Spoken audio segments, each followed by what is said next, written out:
With the floating snatch pull, I really love its exercise because it allows people to build strength in the pull position, really get strong in the first few phases of the lift.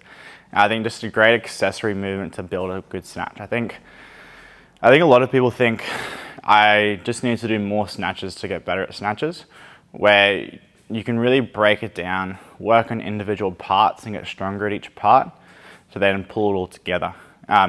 Say for example with the snatch pull, hopefully with the floating pull as well, you're able to say for example lift 60 kilos here, but then when you do your snatch, when you do 30 or 40 kilos, it makes it feel way lighter. So this can have a bit of an overload effect where if you get a lot of load through a more simple movement, then with the full snatch it makes it a little bit easier.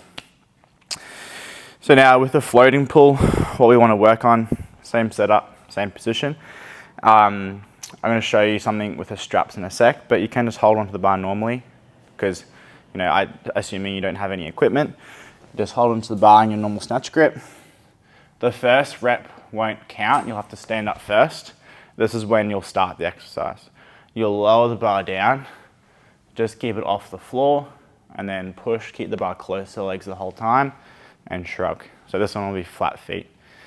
Go down nice and slow, up, and extend. So I'm not touching the floor. Now with the straps,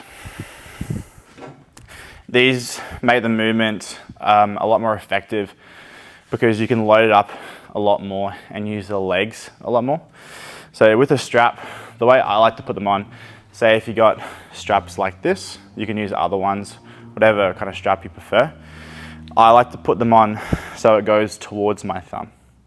Rather than it pointing that way, I want it pointing towards my thumb like that. So if you do use these, I recommend use them like this. Chuck them on.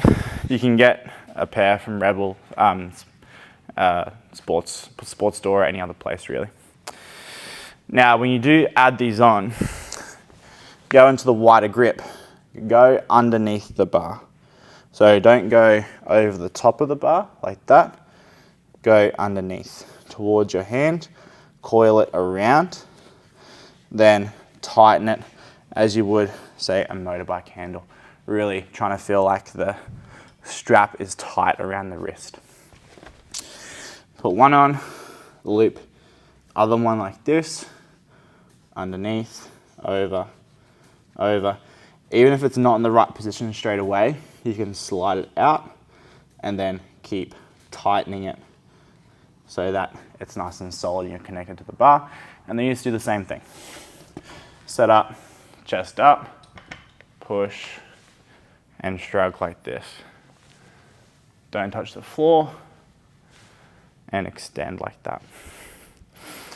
From the side point of view, chest up, eyes forward,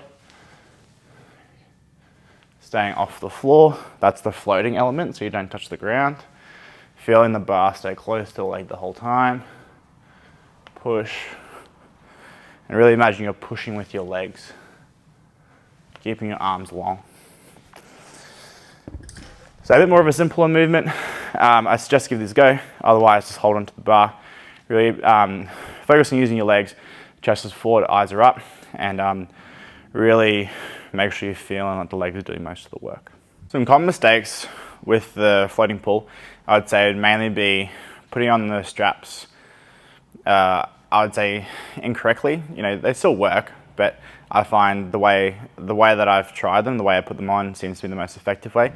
And then, just to sound like a broken record, just body position again. So I'm going to go over mistakes with doing the stripper bum, with keeping the knees too far forward, or just general positions when you're in the snatch pull. Like, I cannot preface enough, if you get really good and strong in your pull, and your legs are strong in your pull and you're aware, then it's going to make the rest of the movement flow so much better. I just can't preface that enough. So again, with a snatch, a common mistake, a snatch pull with straps, common mistake, people put them on like this. They wrap them forward like that. They still work, but remember, I like to go underneath. You'll know you'll have the straps on the wrong way if, for example, it looks like this. So if the strap is on and it goes towards your pinky, that would be the wrong way. I liked it going towards the thumb. So if it's on the pinky, it means this one should be on this hand. Yeah, that's the way I want it to look. Now, if you use other straps, figure of 8 straps, and it's just a different ball game. Again, if you don't get it exactly perfect, it's still gonna work. But if we're being particular, this would be like the best way I found to put them on. So common mistakes over, wrong hand. Once we do get onto the bar, like so, I'll go over the body position again.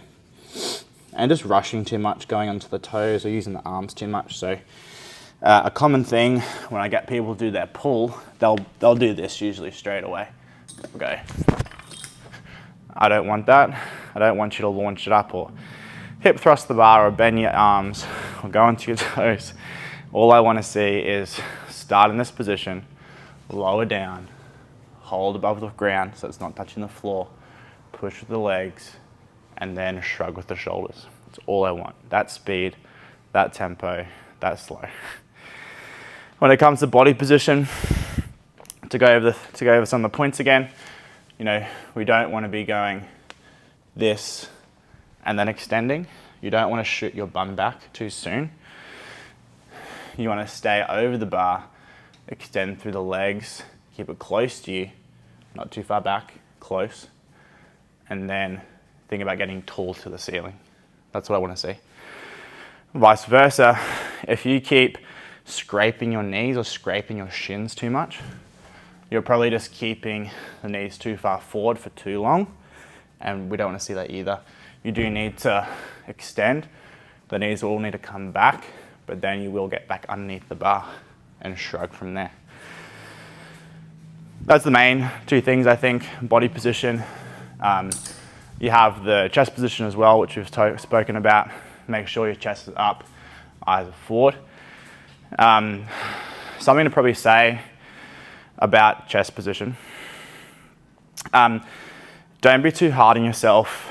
Say, for example, if you come from a heavily cardiovascular running background, if you naturally have more of a kyphotic position, what I mean by that is, if you have a naturally more flexed upper back, and it's hard for you to extend, that's fine. You're not gonna look exactly like me and how my back moves straight away. You may need to do other accessory movements, other mobility or other exercises just to improve on your upper back extension as a target for you. But don't be too hard on yourself if yours doesn't look exactly like mine. If you follow a lot of the other principles of this video, then it will get better over time. And if you need exercises to help with your upper back mobility, reach out and I can give you some other things to work on. So yeah, floating pull, really good for leg strength, really good for position. It should really be quite challenging.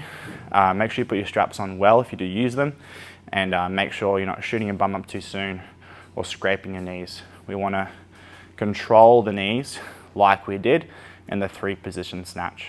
We're not pausing now, but we're lowering, keeping it close to the legs the whole time, and then pushing back up with the legs as well.